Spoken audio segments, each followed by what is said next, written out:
Elhamdülillahi ve sallallahu ala nebiyyihi ve mustafahu Muhammedin ve alihi ve sahbihi ve mukri'il Kur'ani ma muhibbihi.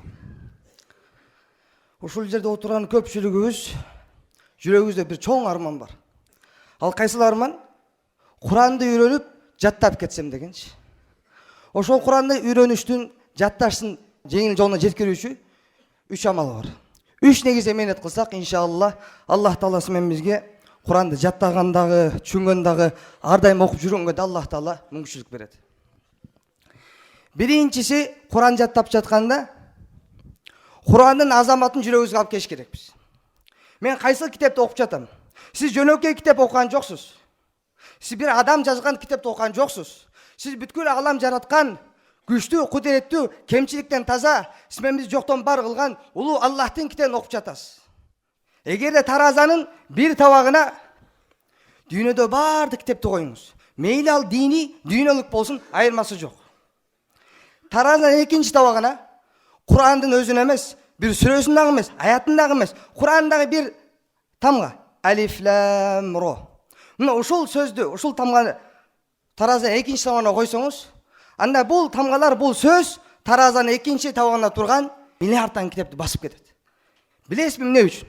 Себеби бул миллиардтан китепти ким жазган? Махлуктар жазган. Аллах жараткан, алсыз, күнөөкөр, кемчиликтүү махлуктар жазган. А Курандычы бүткүл алым жараткан Аллах Таала өзү, Аллах Тааланын сөзү. Ошондуктан Куран жаттап жаткандагы жеңил жаттанганды кааласаңыз, тез жатташты кааласаңыз, анда Курандын азамат жүрөк алып келиңиз. Куран бул Аллахтын сөзү. Аллахтын сөзү экендигине биз Курандан, хадистен далилдеп келген күндө дагы Аллахтын сөзү экендигине өтө көптөгөн далилдер бар. Андан башка. Айтыңызчы, дүйнөдө кайсыл китеп бар? Аны миллиарддаган адамдар окуган. Кайсыл китепти миллиарддаган адамдар окуйт? Бул бир гана Куран. Дүйнөдө кайсыл китеп бар? Аны миллиондогон адамдар жаттаган. Бул бир гана Куран. Дүйнөдө кайсыл китеп бар? Аны жаштагы, карыдагы, аялда, эркекте, байда, кедей баары да жаттаган. Тарыхта эң жаш кары 3 жашар кары болгон. Суфиян бин Уяйна рахматуллахи алейхи. 3 жашында Куран толугу менен башынан аягына жаттаган экен. Эң кеч жаттаган. Албетте ар кандай болушу мүмкүн, бирок китептерде келет, Иорданияда бир кемпир, бир апа 70 жашка чыгып, андан кийин Куран фазилетін угуп калат дагы, ошондон кийин жүрөгүн чечим чыгарат экен. Мен Куран жаттамайынча өлбөйүн депчи. Аллах Таала ошол чечимин себебинен Аллах Таала Куран жаттаганга мүмкүнчүлүк берген экен да. Аллах Таала "Ва лакад яссарнал Кур'ана лизикри фахал мин муддакир". Биз Кур'ани Керимди чындыгына жеңил кылдык. Жаттаганга, түшүнгөнгө, окуганга, андан үлгү алуучу барбы дейт да. Дүйнөдө айтыңызчы, кайсыл китеп бар? Адамдар аны түшүнбөсө дагы, өзүнүн эне тилинде жазган эмес болсо дагы, адамдар аны жаттаган. Кайсыл китеп бар? Албетте бул Куран. Ушакта отурган көпчүлүгүбүз Куран окуйбуз, бирок эмнени окуп атканын түшүнбөйбүз. Бирок жаттаганбыз. Бул жаттагандыгы Аллахтын сөзү болгондугу үчүн, Аллах жеңил кылгандыгы үчүн биз жаттаганбыз да. Дүйнөдө кайсыл китеп бар? Ал ар бир өлкөдө, ар бир район, шаарларда окулган. Бул бир гана Куран. Дүйнөдө кайсыл китеп бар? 24 сааттын ичинен бирде мүнөт дагы, секунд дагы токтолбой окулган. Дүйнөдө кайсыл китеп бар? Аны көз көргөндө, көрбөгөндө, кулак укканда, укпаганда жаттаган. Бул бир гана Куран. Мына 3-4 жыл мурда дүйнөлүк жарышта көзү азиз кары биринчи орун алган да. Көзү көргөндөр менен жарышыпчы. Дүйнөдө кайсыл китеп бар? 14 кылымдан бери эч бир өзгөрүлбөстөн, көйбөстөн бизге чейин жетип келген. Бул бир гана Куран. Дүйнөдө кайсыл китеп бар? Ар бир тамгасы, сөзү үтүр чекитине чейин эсептелген. Бул бир гана Куран.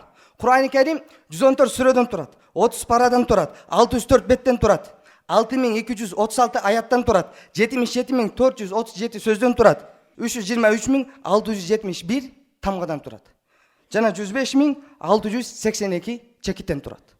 Муну укканда баарыбызга бир ой келиши мүмкүн. Эми азыр техника өнүккөн замана, муну эсептеп коюш жеңил эле болсо керек депчи.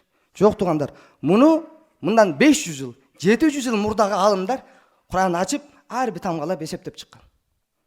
Демек ушундай эсептегенге тактоого эң ылайыктуу кайсыл китеп? Албетте бул Куран. Дүйнөдө кайсыл китеп бар? Аны окусаңыз да, уксаңыз дагы, көрсөңүз да, кармасаңыз да ал сооп болгон. Бул бир гана Куран. Эгер ката болуп окусаңыз дагы сооп. Пайгамбар саллаллаху алейхи ва саллям айтат: "Валлази яқраул Кур'ан ва ятата'ату фихи ва хуа алейхи шақун лаху ажрун." Кайсы адам Куран окуп жатып кыйналса, ошол кыйналгандыгы үчүн Аллах Таала 2 сооп берет дейт. Кыйналган өзүнчө, окугандыгын өзүнчө. Ошондуктан Куран жаттап жатканда эң негизги нерсе Курандын азаматын алып келиңиз. Эгер бир адам өмүрү Ихлас сүрөсүн жатташ үчүн өтүп кетсе, Алладан эч качан кыйроо учурабайт. Өмүрүңүз 1 жыл кетсин Ихлас сүрөсүн жатташ үчүн, 5 жыл кетсин, 10 жыл кетсин, өмүрүңүз баары кетип калсын. Бирок билиңиз, өмүрүңүз текке кеткен жок. Себеп бир сахаба бар эле, дайыма Ихлас сүрөсүн окуйт эле. Пайгамбар саллаллаху алейхи вассалам ушул тууралуу кабар бергенде, пайгамбарыбыз себебин сурады. Неге башка сүрө окубайсың? Неге эле ушул сүрөнү окуй бересиң дегенде, Аллахтын элчиси, бул сүрөдө мен улуу Роббимдин сыпаты баяндалган. Мен ушул сыпаттарды кайра окуп, Аллахты сүйгөндүгү үчүн кайра окуйм деген. Пайгамбар саллаллаху алейхи вассалам айтты, анда билип койгон, Аллах таала сени сүйөт деди да. Демек, биринчи эреже, биринчи менетибиз кайсыл?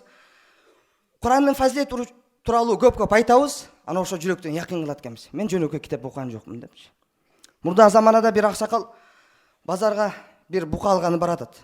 Ан жолдо бир адам ушундай сатылат, Куран алгандар барбы деп айтып калат да.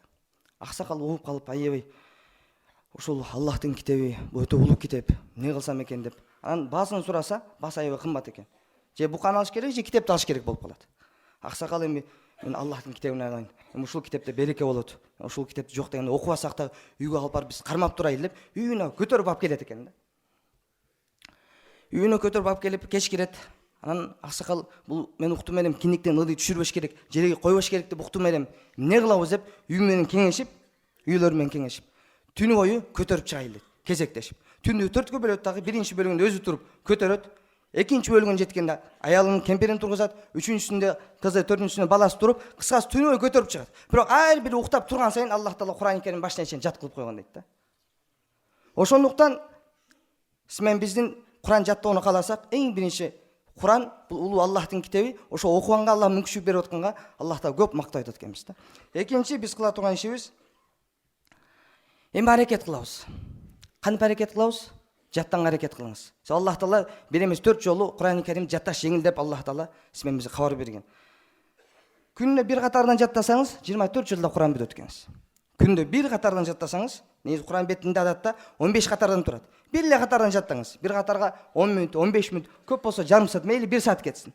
Бирок 24 жылда жаттап коюңуз. Бүгүн 30 жашта болсоңуз, эртең 54 жашта иншалла толук кар болуп каласыз. Эгер бир аз жеңиңиз дагы көбүрөөк жаттайм десеңиз, 2 эле катардан жаттаңыз. 12 жылда бүтөсүз. Бүгүн 50 жашта болсоңуз, эртең 62, 63 жашыңызда иншалла Куран Керим толук бүтүп калган болосуз да. Эгер аят менен жаттайм десеңиз, эгер күнүнө бир аяттан жаттасаңыз, 17 жылда бүтөт экенсиз. Ошондуктан кандай жеп ичкенге, уктаганга, жумушубузга убакыт бөлгөндөй, Куранга да өзгөчө бир убакытта дайындап коюш керекпиз. Анан Куран окуганга аракет кылыш, Куран окуганга өзгөчө маани бериш керекпиз. Эң жакшысы күнүнө Куран Керим башынан чейин хатым кылыңыз. Усман радыйаллаху анху жана башка сахабалар, алар түндөсү Куран Керим башынан чейин окуйт эле. Андай кыла албайсызбы, 3 күндө бүтүрүңүз. Андай да кыла албайсызбы? Анда пайгамбар саллаллаху алейхи вассалам жана көпчүлүк сахабалар адаттагыдай бир жумада Куран Керим башынан чейин хатым кылыңыз. Буга да күчүңүз жетпейби? Анда бир айда кылыңыз. Буга да күчүңүз жетпейби? Анда Ханафи мазхабы боюнча ар бир мусулман Куран акысын бир жылда 2 жолу бериш керек. Эгер буга да убактыңыз жок, тамга таанабай, сакыр эчтеке кыла албайсыз. Алымдар акыркы чейин көрсөткөн. Куранды ачып, "Я Алла, бул сенин китебиң эле. Мен окуй албадым, убактымды ажырата албадым. Жок деген бир карап чыгайын" деп алымдар айтат. Куран бетин ачып туруп, манжаңызды Куран катарларына коюп, Куран башынан чейин күндө азастан карап чыгыңыз дейт да, окуй албасаңыз да. Себеби Куран бул Аллахтын симен бизге берген Аллахтын китеби кат. Бүгүн атаңыздан, энеңизден же балаңыздан же үй бүлөңүздөн кат келсе, аны окубай коюш мүмкүн эмес да. Түшүнбөй калсаң, түшүнгөнгө аракет кыласыз. Эми Аллах таала симен бизге Куран Керимди канча жолу кайрылган? Я юханнас о адамдар, я юхалладина аману о иман келтиргендер, я юхан инсан о инсан, я бани адам о адам балдары, я ибади о мен пенделерим деп Аллах канча кайрылган. Эми Аллах кыямет күнү сурабайбы? Эй пендем, мисалы ушундай Куран жетти эле, сен Куран окусаң болот эле, ошону окудуңбу, түшүндүңбү, бир карап койдуңбу, Алла эртең кыямет күнү сурайт экен да. Ошондуктан симен биз экинчи кыла турган ишибиз аракет кылат экенбиз. Күндө азастан болсо да окуганга, үйрөнгөнгө. Үчүнчүсү Алладан ыйлап, жалбарып дуа кылат экенбиз. Ey Алла, ушу сенин китебиңди окуп атам, Алла. Ушу мага окуганга, түшүнгөнгө, жаттанга өзүң жеңил кылгының. Алла, күнү да, түнү да мени Куран окуткуның, мени жана менин урпактарымды Алла Куран ээлеринен кылгың деп Алладан дуа кылат экенбиз. Жалпысынан жыйынтыктап айтканда, үч негизде мээнет кылсак, иншалла Аллах таала баарыбызга Куранды жаттаганды дагы түшүнгөндө Аллах таала жеңил кылат. Биринчиси, Курандын азаматы тууралуу көп дават айтып айтабыз дагы, угабыз дагы. Экинчиси, аракет кылабыз күндө кандай жеп, ичкенге, уктаганга, ишибизге убакыт бөлгөндөй, Куранга да убакыт бөлөбүз. Үчүнчүсү, ар бир намаз сайын, тахажжуд намаздарда, бош убактарда Алладан ыйлап жалбарып, Куран акыйкатын, Куран сүйүүсүн бер деп Алладан дуа кылат экенбиз. Аллах таала баарыбызга Курандын сүйүүсүн насип кылсын.